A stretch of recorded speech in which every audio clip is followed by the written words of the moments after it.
To Bring It Home, your show about American reindustrialization, the manufacturing renaissance, or is it? And all things reshoring. I'm your host, JP Hampstead. I'm here today with Zach Strickland, Director of Free Market Intelligence at SONAR. He is an expert on the physical goods economy, deeply tapped into the movement of manufacturing and retail goods through all modes of transportation, and of course their storage in warehouses and distribution and fulfillment. Great to have you, Zach. Yeah, thanks for having me out this week, JP. Of course. It's always good to talk. He also has a great show, FreightWaves, where you discuss similar themes to what we'll be talking about on this episode, which is really just measuring the manufacturing economy, kind of getting a temperature check, checking for signs of life, that sort of thing. FreightWaves, of course, talks about the transportation mainly of those goods and supply chain management, inventory management. So as manufacturing, obviously a huge relationship there.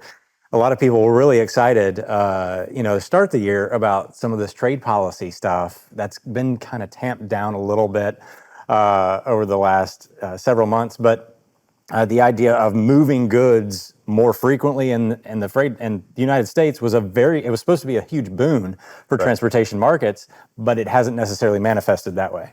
Right. The idea being that instead of only being responsible for the transportation of like a finished good from, say, the Port of Los Angeles, transloading it, outside of Ontario, California, getting it into a distribution center in Dallas, then shipping it out to sort of the vast hinterland of the United States. If the entire manufacturing process was located in the U.S., you would have all of the suppliers, all of the little components and the raw materials all getting moved around. And supposedly it was going to be a giant like bonanza for truckers. That didn't quite materialize, or it hasn't yet. Honestly, there hasn't been time. Right. But I also don't want to sort of be in the position of just be sort of like a blind plan truster. You know what I'm saying? Right. It hasn't happened yet, but that also doesn't mean it's going to happen. Right. In theory, and we can see that in the data, like industrial production in the United States, is topped out, like it's flat for the last decade. And the idea was that we had kind of been starting to rely too much. I should say industrial production manufacturing. Right. It's been completely flat for the past 20 years. We have not recovered pre-pandemic levels. And there's the debate. You and I were talking about it before the show.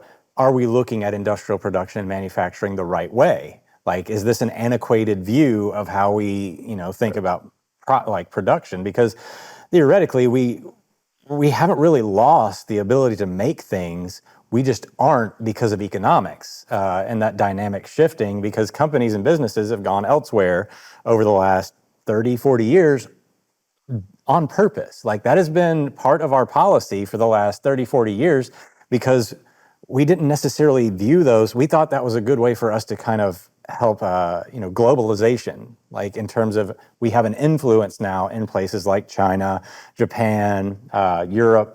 If you have more integration in some of these environments, you have more sway. Therefore, we start to kind of come together. Now, since COVID, things have fractured a little bit. And then, of course, there's the whole ongoing China debate about how much, are they being predatory? We had the Silk Road initiatives and things like that a lot of these countries, including our own, were becoming increasingly skeptical of. Right. And if they were not necessarily helping the globalization, but actually hurting it in the long run.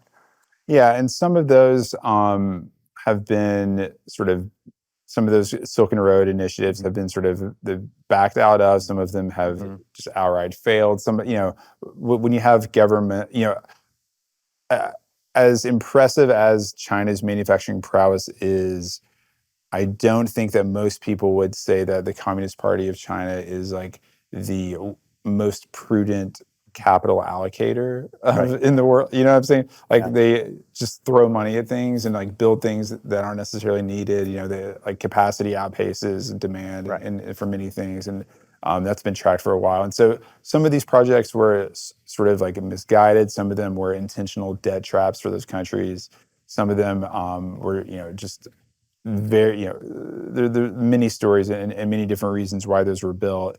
But one big part of the story has to do with monetary policy and just the strength of the U.S. dollar. Can you explain a little bit about how that works to sort of limit, our manufacturing? Yeah. So what has happened over the last several decades is the dollar has become the gold standard for most of the world. A lot of the global economies, the biggest investors in the United States have been a lot of these other countries. What that does is it increases the value of the dollar relative to their currencies.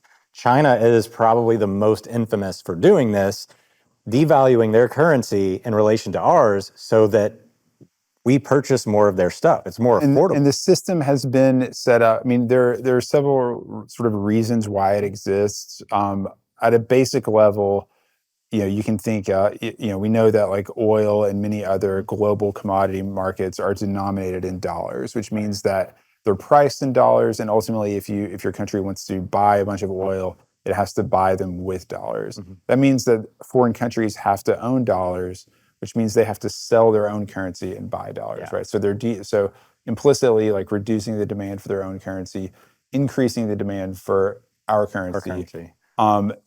This is the system that allows the U.S. government to sort of function in a perpetual like fiscal deficit, right? Because we're essentially, we're printing IOUs, in the form of bonds that we know that other people want, right? We know there's a global appetite for the United States federal government debt.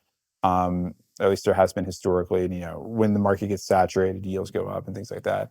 But the sort of need to buy things in dollars and other countries' sort of requirement, or the necessity of them owning a lot of dollars, has propped up the dollar relative to other currencies.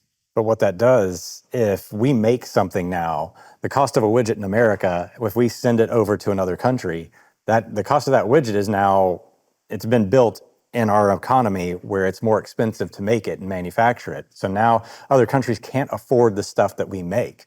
And as the value of the dollar changes relative to their currencies, it becomes even more expensive. Exactly. And that's been probably one of the largest contributors to kind of the flatlining of manufacturing. We haven't lost manufacturing over the last 10 years, as we saw in the data. It's just become less of a percentage of our total output in GDP. Right. And some of the jobs have been lost in the manufacturing sector just because we're getting better at making stuff. We talked about it before the show. The amount of labor that it requires to make the same amount of things has gone down because of automation, infrastructure improvements, and things like that. So it's, even though we're fine in terms of like keeping the manufacturing we have, we just haven't been growing that output because we kind of don't. There's some things too, regulations have an influence as well. Environmentally, we're a little bit more locked up, and for good reason in a lot of situations, but some of these other countries don't have the environmental conscientiousness. There's products that moves on trucks that is extremely toxic to the environment that we make on other places of the country. Now, this is an ongoing debate on whether or not that's the right move or not, too, because what's bad for the globe is also bad for our community. Just because we don't make it here doesn't mean that it doesn't affect us. Yeah, exactly. Or affect the ocean or whatever. But that's part of it, too, is that we have some regulations. We're a first world country. And we're kind of, there's some competitive advantages to manufacturing in other places based on our currency value, as well as the labor cost and also the environmental regulations. And the sort of the upshot, the benefits that people have seen from that, outsourcing manufacturing, of course, are undeniable that there have been some, right? And I mean, like a simple example is just that the fact that like televisions have massively increased in quality and their price relative to their quality has like dropped like massively as well. Right. And that's a function both of like the advance in technology, but also in the sort of the monetary like system that we were talking about before, where it becomes cheaper for us to buy foreign goods as the value of the dollar increases against foreign currencies. And so it hasn't been without benefits that have to every sort of American consumer. there's lots of stuff you can get really cheap compared to other countries. And actually, people still, like Europeans especially, still come to the US and spend what we would think, extravagantly. And to them, it's like, oh, will be my only opportunity in my life to like buy this like luxury good or whatever, because it's far too expensive in France or whatever. Yeah, I mean, the American consumer likes options, and that's kind of where we're at economically. Is a lot of the reason that we outsource a lot of this stuff, because in Asia, a lot of these factories, they're not necessarily automated. There's a lot of like manual labor in these factories, but they're extremely flexible in the way that they can retool their factories to build or make a lot of different stuff. You can make a plastic widget one day and then turn around a few weeks later and retool it and make a metal widget the next day or in a few weeks. And that's something that we're not super good at here in the United States, because we don't have the labor force, and our labor force is so expensive. We like to build things, automate them, and have this like huge infrastructure around it. Whereas over there, like our clothing tastes change overnight. So they can change the way that they build clothes real quick. Like it's not a big effort for them. And to get back to the sort of preferences of the American consumer, it seems like people really want like decent quality things quickly and cheaply. Yep. Most people, and I'm talking about just the average consumer, the type of just like sort of middle class family that spends a ton of money in retail, right? If we think about like sort of like really high end goods made in first world countries, right? Like a German watch, or like a some sort of like British you know tweed coat, or leather good or something like that, right? It's going to be extremely high quality, but expensive and slow to get. Right. And that's not what Americans typically care about or want. We live fast-paced lifestyles. We're very mobile. Moving from place to place. We stay very busy. Have lots of sort of activities and hobbies, and we want new stuff all the time. Yeah, we're more like right now the gross. We're more about quantity than quality, and the thing that we like today is out of style tomorrow. And some of these high-end luxury items, they're very cheap to make. It's just they have a brand and marketing around it that creates this kind of need. There's status surrounding a lot of this stuff in America, and so if for us, we have short attention spans. And that's what moves a lot of our economy. That's why we have so much freight moving on the trucks a lot of times, is because this season, like we're getting ready for the holiday season. Because of like seasonal turnovers of inventory. But the toy this year that's going to be big will be completely different from the toy that was big last year. And no one's going to hold it for a year for the next holiday season. And we have seasons that, hey, lawnmowers are going to come into style here, for freight movement here in the next, bit. But this year's lawnmower is going to be more, a whole new generation of 28-year-olds will buy their first green egg, in May or whatever.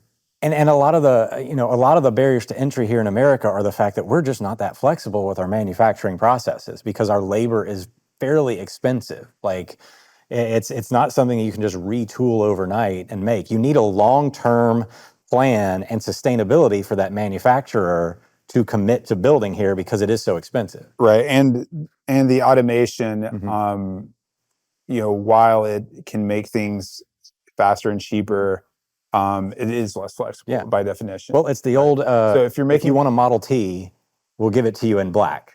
Like any color you want, we'll give it to you in black. And that's kind of the American manufacturing story. Yeah, and but the more hands-on a manufacturing process is, in theory, the more like flexible it is, and the more it can be adapted, because you give the human workers a new set of instructions. You don't have to, order new machines that, by the way, aren't built in the U.S. and reprogram them and retool your factory.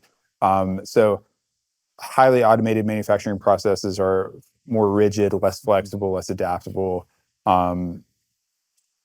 It sets up well for automotive, which is the thing that we kind of invented, is the assembly lines. But we've kind of automated a lot of the vehicle manufacturing. But some of the smaller components and pieces that go into these vehicles, we don't make those. We send the raw goods to other countries to manufacture and assemble, and don't bring those in. Like there's specialization in these other countries that, you can't just put a tariff on something and think all of a sudden we have expertise enough to make some of these very specialized components that go into these things, especially when you're talking about advanced chips, semiconductor. They have decades. Think about it if you've been doing something for 20 years and all of a sudden you expect this new person to come in and do your job overnight. That's sort of what we're kind of struggling with right now on some of these goods. Right. And then, you bring in all, you sort of change the cost to produce all these different components, which blows up like the gross margins of the finished product. Right. And, all sorts of, there's so many different knock-on effects. One of the things I wanted to mention, another metric that's kind of a corollary or sort of the other side of the coin, to flat industrial production and manufacturing over the past decade, is that, of course, the overall economy has still continued to grow, which means that the value added by manufacturing as a percentage of GDP has continued to go down, right? Because the economy is growing and manufacturing is relatively flat. Therefore, manufacturing's share of the economy has gone down, and it's actually dipped below 9.5% in 2025, for the first time ever, and it will probably. It's probably going to stay under that number. Yeah, we become a services economy. I mean, 70% of GDP roughly is based on services. These are things like software.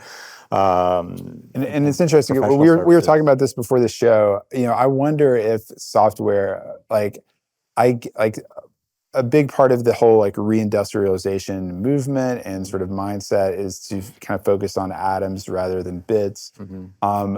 But it strikes me that software engineering and software production, the way we talk about like building products, shipping them, et cetera, reminds me a lot of manufacturing. Right. And it's sort of, it's similar to a highly automated manufacturing process, more than it is to what we think of as like a traditional services sector, because like, when I think of a service sector, I think of like, the economic value is directly tied to a human being doing something, right? Either I'm auditing your taxes and billing you by the hour, or I'm, bringing, a bucket of beers to your table. Right. You're sitting at Buffalo Wild Wings or whatever, or like I'm performing I'm mowing your lawn or doing some other kind of service to you. But software manufacturing, software production, one of the things that makes it so economically powerful is that, in theory, you write the code once and sell it multiple times. But so it resembles manufacturing in a way, but we could question whether manufacturing or industrial production should include the software industry, but I think it would muddy the waters too much to include like so much non-physical. I think it would break all of the data series. I think too, the question is, do we need to, really it's a matter of perception and how we view manufacturing. Like, what's the purpose of looking at something as in I've manufactured a thing versus I've manufactured a thought or an idea or a concept? These are not necessarily bad, like one doesn't replace the other. And just because we're manufacturing something that is not physical doesn't mean we're not productive. Right. And I think that's what we've kind of conflated here in the last couple of years, is like, oh, we're losing manufacturing, therefore we're not making things anymore. Right. People are like, oh, we're a nation of like, Twitch streamers. Yeah. And we don't build things anymore. Yeah, and we've lost this concept of economic value. Like, a concept is valuable unto itself. It doesn't have to have a physical presence. So, I mean, there's a reason that the American economy is the strongest in the world. And it's not necessarily because we make a bunch of stuff. It's because we're creative, we're innovative, and we have a lot of thought leadership here that allows us that drives a lot of this. And again, the American consumer is pretty strong and wealthy itself. And one of the things that software does is get productivity in other sectors of the economy unstuck. Right. Technology is the reason chips are so valuable is because of a lot of the concepts. Software. Yeah. Because software is valuable. Exactly. AI. It's software right now. And that's what the value is. And if it's helping us progress, increase our quality of life, just general progress for the society that we live in, that's the value that we need to focus on. And it's less about what it is that's producing that value. The question is whether or not it's valuable or not. And the markets largely tell us, are people willing to pay for it? Right. And then the other big question, to kind of play devil's advocate and argue that there are certain things that we just need to be able to make because of the intrinsic nature of those particular things, whether it's, medical devices, medicine, defense stuff, things that we need to be able to make, like computers and airplanes. Yeah, national security. That's really what it boils down to is I think, we mentioned it earlier in the show. And not just national security in the sense of we need to make sure that we have enough bullets to kill everyone we want, but also that we have appropriate control and access to resources that we need to sustain our built environment. Geopolitical, we have now entered an environment where we have much more geopolitical instability. We're not getting along with each other as well as we used to. And that means that we don't need to necessarily be as reliant on other, countries' supply chains. Whereas it may be more efficient and better if we all got along in an idyllic world where you build things close to where you pull them out of the ground or the raw materials or where the expertise is. That is the best case scenario for a supply chain and how you want to, build your products and have the most efficient businesses. However, we don't live in that world anymore, and now people are less trusting. Trust is expensive. So we need to have something that says that if we need medicines, if we need some of this, the PPI during the pandemic, that we had to rely on other countries who were we need this for our own citizenry. And they're not wrong in that. We need to have the ability to turn that switch on and make some of this stuff that is necessary for us to sustain here in the United States. Right. And so not all widgets are created equal. Right. Some widgets, are, the country can be threatened if we don't, sort of control the production of those widgets. And that's sort of where the concept of industrial policy comes in. Mm-hmm. And what makes some, people who are committed to dogmatic free market capitalism uncomfortable, because then it looks like the government's picking winners and losers. Right. And being oh no, we, as a government or as a nation, really care about, being able to build nuclear reactors or whatever. Right. And so we are just, maybe we're wasting some money and being slightly inefficient, but we just want to make sure we have the ability to build nuclear reactors on the lock. Right. And we don't want to ever lose that ability because it's very hard to regain it once you don't have it. Yeah, and you want to have the infrastructure in place. We talked about it earlier in the show about how long it takes. One of the challenges of the current trade policy is, we're expecting things to just kind of happen, this year. Mm-hmm. When reality is, as you build factories, it takes 3 to 5 years, but there's also a long front end of investment. Budgets, capitalization, things like that go into that decision. And also the factory is situated in a human community. Right. That has to be prepared and developed and brought up to a certain level of quality and standard to be able to build the thing that you're trying to build. Exactly. One of the really interesting conversations I had earlier on this show was with Greg Sharrow of Sharrow Marine, who's invented this highly advanced new boat propeller that's being used in like just recreational watercraft, but also in like defense sector applications. And he's really expanding his like it's a high end boat propeller. I think it costs like 5 to 10 times as much as a regular boat propeller. Has very special properties, but he was shipping like 400 of these a month out of a small factory in Detroit.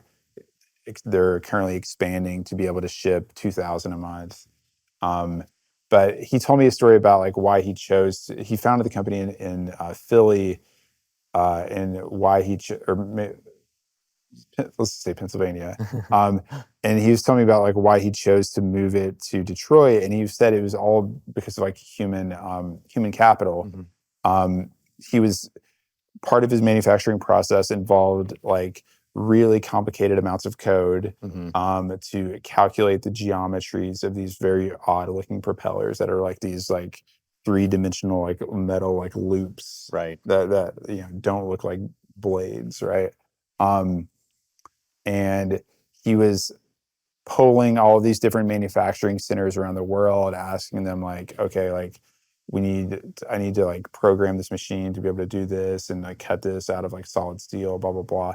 And everyone was giving him quotes of like 4 to 6 weeks to be able to spin up even just like prototypes, right? right. And he talked to some fourth generation machinists in Detroit who did it in 30 minutes. Wow. And he was like, okay, well, these are my people. Right. Clearly, like, I don't know what's going on here, but this is where I need to be. Right. And the point is that like deep sort of world-class manufacturing expertise takes like several generations to develop. It doesn't happen overnight. It doesn't happen because of a tariff. It doesn't happen because of a corporate manufacturing investment. It's slowly sort of nurtured and grown, like like an ecosystem, like a literal ecosystem. Yeah, and with that's many interdependent parts that all have Right. to thrive together. And that's why I think this initiative of like saying, hey, we've kind of lost touch with ourselves. Like we need to learn who America is again in terms of manufacturing and our processes, because we've kind of lost our expertise in general in some of these spaces.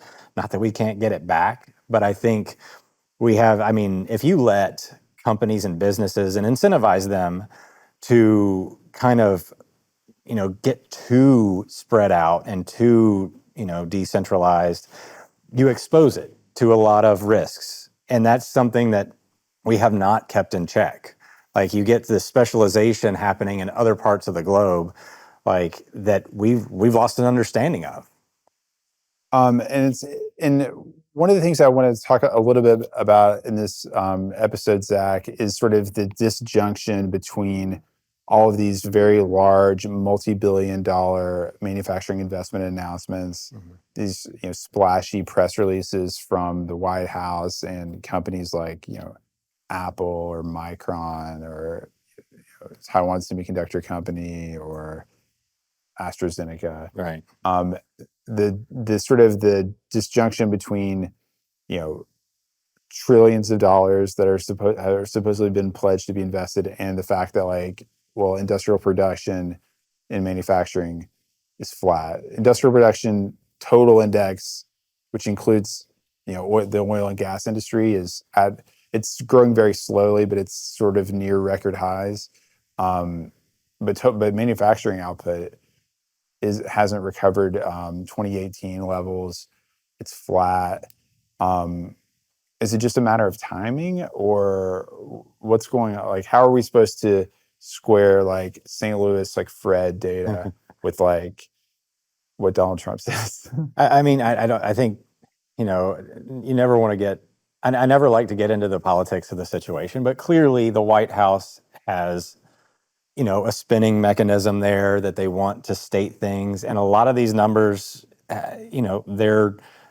they already existed in some form or fashion beforehand. We just didn't hear about them. Like Apple investing $800 billion here. Well, that's a $200 billion increase over the next 10 years over what they were already planning to do. And then on top of that, we're getting some of these tax write-off policies that make it a win for them purely. Right. And if they're getting 100% write-off on that $200 billion, there's no they've done nothing new. So we're not necessarily seeing anything, it's pulling from one side to the other, but the economic value may be better. You know what I'm saying? Like, because sometimes I don't want to get into the tax write-off situation because, there's the Laffer curve that basically states that too much taxes is counterproductive, too little taxes is counterproductive. Being somewhere in here actually promotes optimal economic value and productivity. So removing taxes, yes, the government may not get, some sort of tax revenue, but that may be more well allocated economically that actually generates more money for the economy and therefore actually shows up in the tax revenue in another way. Yeah. Right. Like in theory, this will create jobs and Yeah. people will be paying income tax, and it'll create like products and people will be paying sales Yeah, tax when they buy them. economies are based on the movement of goods and capital. If you don't have movement, if somebody just holds If no on to a one's bunch of money, spending, this is why autocracies don't work, is because you have money held up in the hands of a Right. few and they're not spending it. The most successful economies, why the American economy has done so well, is because you have a lot of participation. You have a lot of jobs, you have a lot of people spending money, you have a lot of people making money. That's what you want in a free market. people aren't scared of the government. Right. Like one of the things that really hampers, the Chinese economy is just like the flight of capital from the country. People like make their first, $2 million in China and immediately buy real estate in California. And which is like horrible for the Chinese economy. Right. Right. It's arguably bad for people who live in California, unless you're a real estate agent. Yeah, if you get but like to your point, like autocracies and like the need to like hide your money from the government, or like where the political situation is so uncertain or dangerous that like you feel like you have to like hoard your wealth and hide it to just protect yourself, as opposed to investing it. Is very damaging. Yeah, that's the opposite of what we want in any economy, is for people to hoard their money. This is what caused the Great Depression. People got scared and said, I'm going to pull all my money out of the bank because I don't trust the bank anymore. So what happens almost every kind of financial bubble is somebody gets scared of spending money, and the flow of money is what stops. Like debt collapses because people stop, the transactions stop moving in. The banks don't collect enough money to service the debt that's coming in. So you need monetary flow for an economy to be successful. And once that flow is cut off or it's held in the hands of too few, that's where you see the biggest constrictions on any kind of development or growth. Right. And to get back to that question, when you sort of put a lot of the manufacturing investment announcements under a microscope and you compare them, say, to like the guidance put out by the same companies on their earnings calls and things like that, you can see like, oh, okay, this seemed like a really giant number, but it only represents like a 15%, increase to their capital spending plan, and it's spaced out over 5 years or whatever. It's not, that interesting. There is, I think, a lot of hope, and I think this will certainly play out. I mean, it's almost a sort of like a law of gravity that bonus depreciation will encourage the construction of manufacturing facilities and production, plants in the U.S. It just should encourage investment, just because it's such a powerful incentive, and we've seen it work in other industries.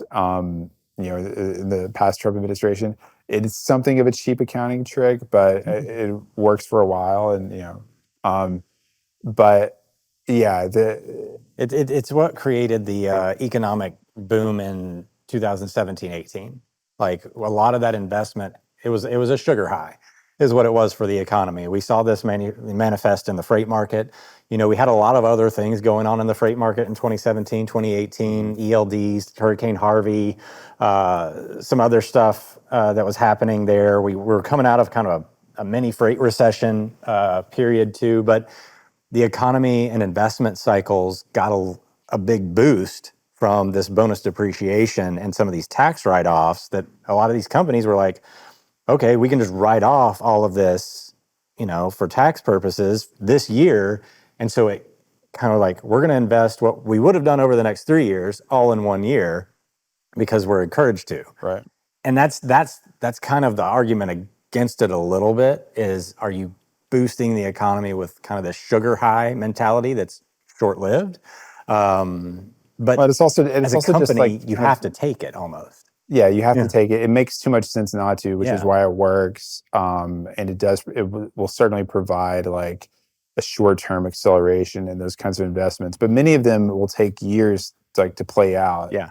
You like if you announce that you're going to spend $20 billion in the US somehow on manufacturing, like the the yield on that investment doesn't start accruing until 5 years later, 4 I years mean, later. a lot of the financial community who I talk to, I myself am a finance person, they thought that a lot of what we saw in 2017 was going to manifest in the second half this year.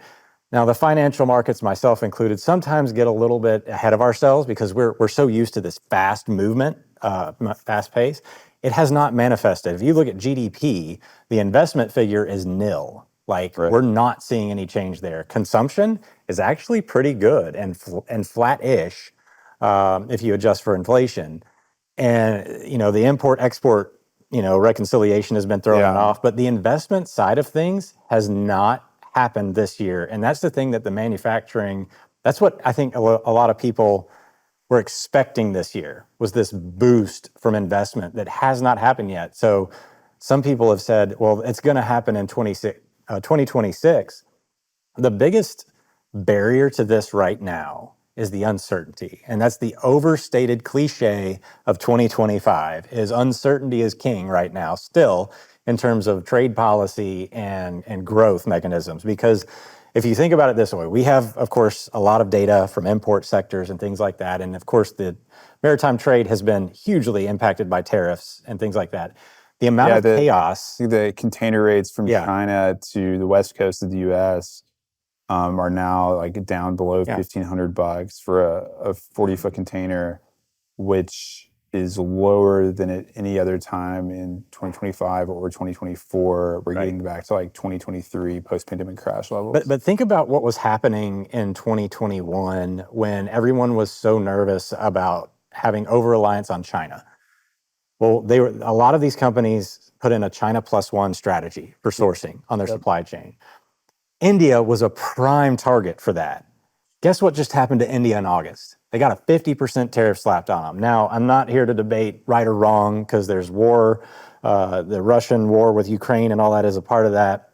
There's politics on top of it too that I don't care to get into. But if you're a company and a business from that aspect, regardless of the reason for what happened there, that tariff now causes you to shut off your import engine and all of your investment into that. It pins you in place. And we saw it.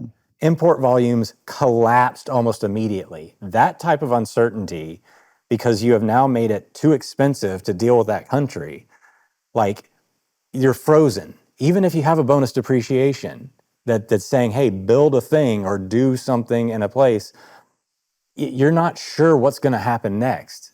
And these sort of like unprecedentedly large manipulations of trade policy have like kind of broken the usefulness of even like the GDP number, unfortunately, which, is GDP in and of itself it's already like a compromise. It's already like a blended aggregate, like if you're really trying to sum up quote unquote economic growth in a single dimension or a single number, you're distorting quite a bit. Mm-hmm. But the mere fact that a plunge in exports can make what should be like essentially flat economic growth look like it's growing, like exploding to like, the fact that what was Q2's like 3.8%, 3.8, which would be like a massive number that would feel like you're like, we should be in an economic boom if that in that type of environment. Most economists target a 3% GDP figure for solid, stable growth.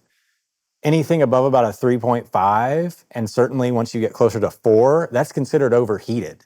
Yeah. And I don't think any business in Q2 was thinking this was an overheated economy. And the Fed as well was not, sure. Jerome Powell wasn't sitting here thinking like, oh God, we have to slow this thing down. Well, he just cut interest rates. Right. He doesn't cut interest rates in a 4% GDP. And so it'll be interesting, like in the, long after we're gone in the history books, when people are like looking at the charts of this data, being like, well, in 2025, the US hit 3.8%, everything was great. It's like, no, like, we also had a negative quarter of growth coming out of the pandemic in 2022 that everybody just kind of washed away as like, no, that wasn't a real recession, when it was really just a quick unhinging of demand on. We actually had 2 quarters in a row. Yeah, it was technically, it fit the traditional definition of a recession, but everyone was like, no, and it wasn't. It really wasn't a recession. Yeah. It was just a quick rebalancing. Right.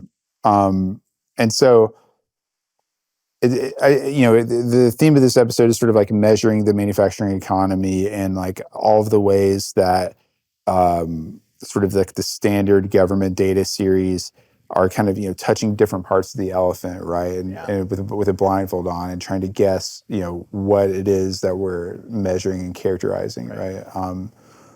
But the manipulation of like the imports and GDP is a huge thing. I didn't ask you to prepare for this question, so I don't expect you to go super deep on it. But I've been thinking a lot about the cases that are coming before the Supreme Court of the United States. Obviously, in our corner of the world, broker liability is a huge one that could have like actual structural impacts on the spot market and the sort of cleanliness of the spot market, so to speak. Right. But the tariff one might even be even bigger, right? So I was curious about this last night, so I went and looked it up, right? So I looked up NAFTA and how it was negotiated and ratified, right? Mm-hmm. So it was negotiated by the obviously by the U.S., Canada, and Mexico, but it was negotiated essentially by the executive branches of those governments. Mm-hmm. Then it was ratified by their Congresses, right? So, I think NAFTA was actually Reagan's idea. It was finally, I think it was signed by George H.W. Bush and then finally implemented under Clinton. Mm-hmm. But like, it had to be sold to the entire American people. It had to get buy-in. We were putting like burdens on the American people in some ways. Like we're agreeing to reciprocal tariffs and agreeing to work together on to build different important commodities. Same thing with the USMCA. The replacement to NAFTA that went live in like 2020. Right. Same exact way. Like the Congress, approved all that stuff and they debated and they added different like riders and protections. I think like, for example, Mexico wanted some like protections for like labor, like organized labor and things like that. Now that's very different than the way that the Trump administration has been conducting its its trade policy. Slightly.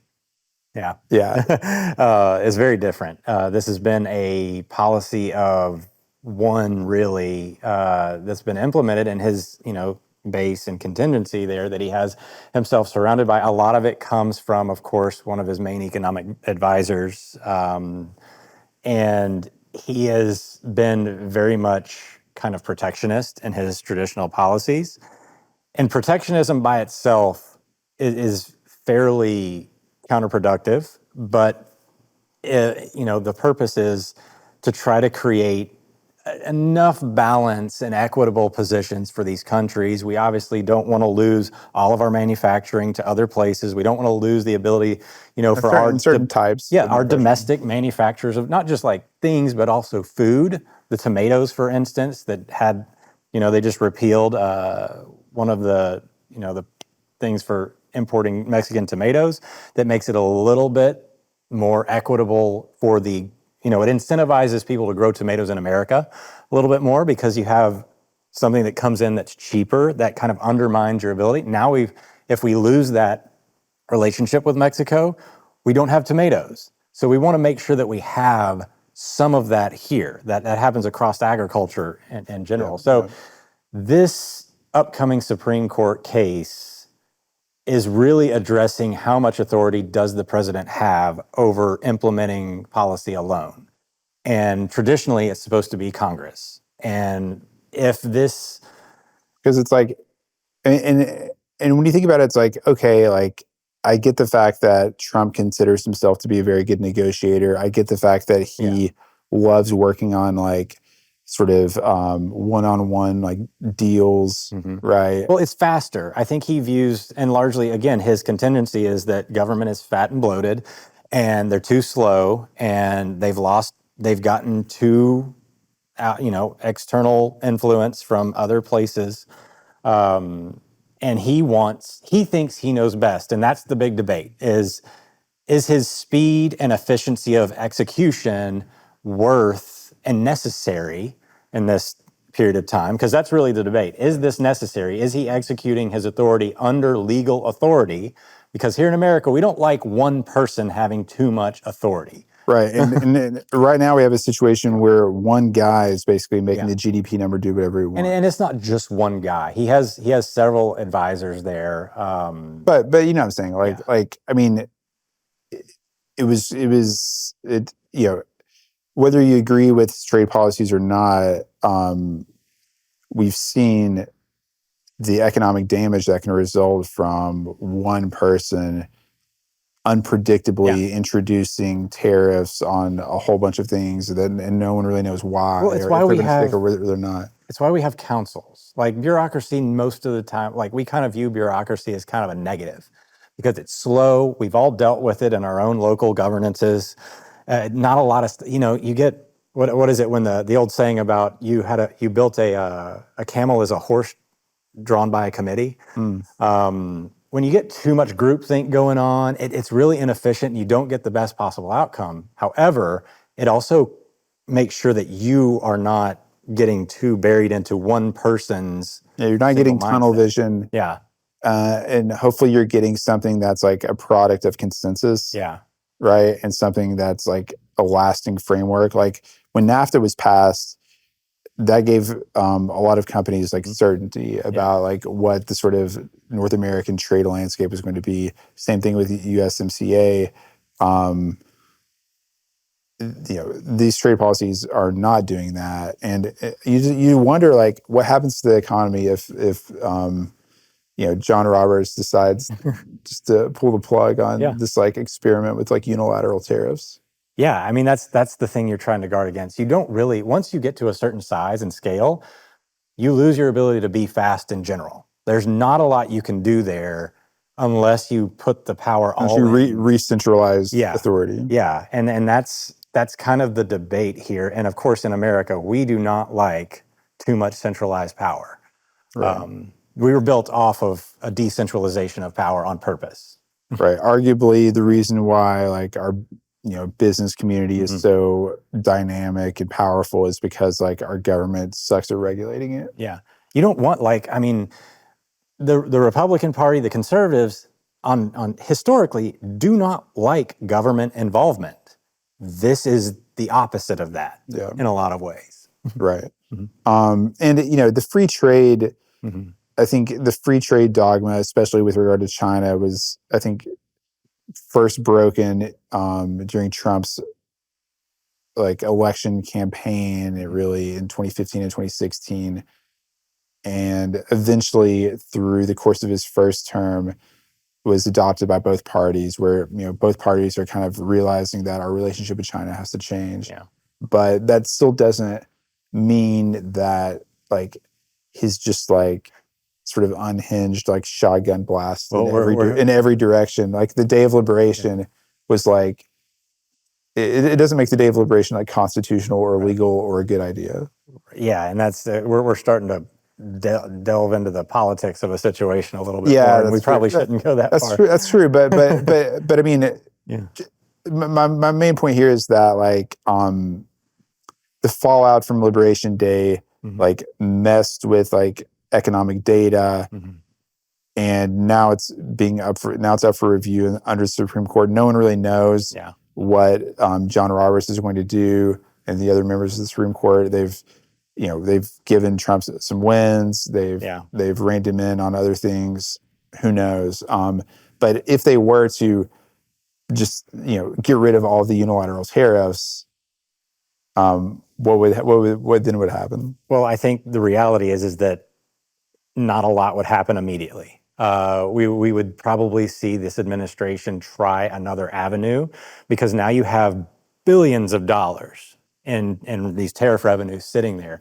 They would have to go through the process of figuring out how to redistribute that money, and then you have this True. this implementation cycle kind of being undone overnight that would cause pretty significant shockwaves, but it's not going to happen overnight. And I think you're going to see continued efforts to kind of hold on to these tariffs that we just don't like. Trump, if anything, has been somebody who has just kept chipping away and throwing something out there and seeing if it'll land. Yeah. And I think you're going to see an ongoing portion of that. And you're still not going to have the certainty. And that's the thing we need to eliminate, is the uncertainty. Right. And, it's one thing to say that the president shouldn't sort of unilaterally impose trade policy, but I don't necessarily think that Supreme Court justices should be the ones to do that either. No, but that's not the point. That power is supposed to. But what I'm saying is that they might come with some sort of narrow ruling that applies to certain pieces of what he did, but from their in position, they need to rule on the execution of that emergency power that he is levying here. Right. Does it? And I think anybody with you don't have to be a lawyer to know that the intent of the rule that he is executing upon is not applicable here in most people's minds. This is not an emergency situation, and it certainly wasn't the intent of the rule that he is executing upon. It's become a partisan situation. This is almost becomes like a meta-political question. There's this old idea of the state of exception, right? Which is ultimate power in any kind of political system resides with the person who has the ability to say when the rules do and do not apply. Yeah. Right. And honestly, from that perspective, this is a different discussion than just reshoring and manufacturing and all that kind of stuff. And that's for a bunch of lawyers to kind of sit there and philosophically debate.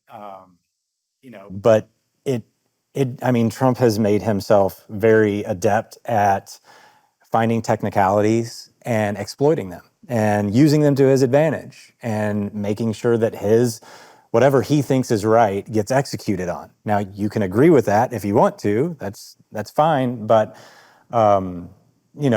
economically speaking, right now, there's a lot of reasons to think that is not going as planned. Yeah, it's not going as planned so far. It's definitely choking off imports, and freight volumes for sure have been not anemic, but actually severely underperforming. What's interesting about this story is that all of these really aggressive policy measures have taken place so early in his term that we're going to see it play out for the next 3.5 years. Until the midterms potentially. That's the thing. I think that's one of the reasons. And again, this is more of a political discussion, and I don't like the politics of anything. But I think the reason we see the speed of execution is to make sure that he has Congress, he has some of these partisan, this partisan power while they have it, to make sure he doesn't have as much resistance. Interesting. Well, with that, I guess we'll have to come back here in a few years after the midterms and see if the American electorate was, if manufacturing economic data became a wedge issue in the 2026 midterm elections. Yeah. And, things change quickly. Yeah, things change quickly. Zach, thank you so much for coming on. Stay tuned on this channel, Bring It Home. We're on YouTube. You can find us, of course, on streaming on FreightWaves.com. The website, bringithome.us, has all of our past episodes. Subscribe to the newsletter, and we will see you next time.